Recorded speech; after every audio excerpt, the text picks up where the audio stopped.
Mike Straka along with Guida. Guida along with Mike Straka here at Fan Expo 2011 in Houston. Mike Straka along with Clay Guida and Clay. Ben Henderson's a tough opponent coming up November 12th. And my prediction is you will end up fighting on Fox. First, I want to talk to you about fighting on such a big scale. He's going to Henderson's. He's going to beat Henderson. That's all I got to say. I got to. Yeah, you bring us to a very important point in my career. Ben Henderson is the next guy, in front of me that's keeping me from my title shot. So, very well-spoken opponent, very humble young man, and just a great competitor. So I'm really looking forward to the challenge. I know we always rise to the top in the toughest of occasions. So this is going to be my most important fight, my toughest fight. I know Ben's going to be on his top conditioning and his best camp. So that's all we're looking for.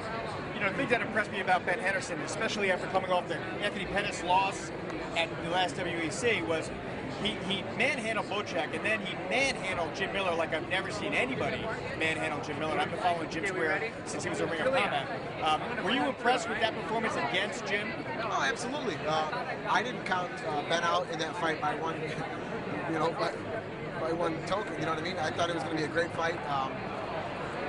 Like I said, I had Jim Miller because he was just on a tear. I had Jim Miller winning a decision, but the way that Ben Henderson came out, he threw caution to the wind, and he made believers out of a lot of those guys that maybe counted him out in that fight. So that's the same Ben Henderson we want to fight. We want to fight the most, best condition, best camp he's had. And like we said, that's going to tell a tale of maybe who's next in line.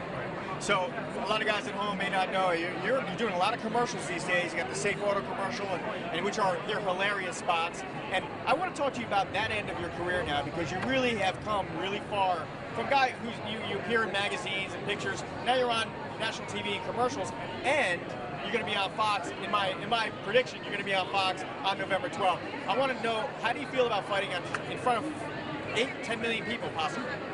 Oh man, we do our best work in front of a big crowd, and having those viewers at home, that's really the direction it needs to go with mixed martial arts and the UFC, and to be on that card, it's just an honor. It's an honor to be part of it, and we're going to give the fans what they want, and that's just an all-out war. Win, lose, or draw, whatever happens, the world is going to see what true mixed martial arts are all about between Cain Velasquez and Junior Dos Santos and Ben Henderson and myself. They're going to see what action-packed mixed martial arts is. Now, the 155 division is always in flux. Do you think that your fight with Henderson could be a title eliminator, or do you think that perhaps tomorrow night's fight with Melvin and Joe Lazan is that title eliminator? Melvin's been on a tear lately.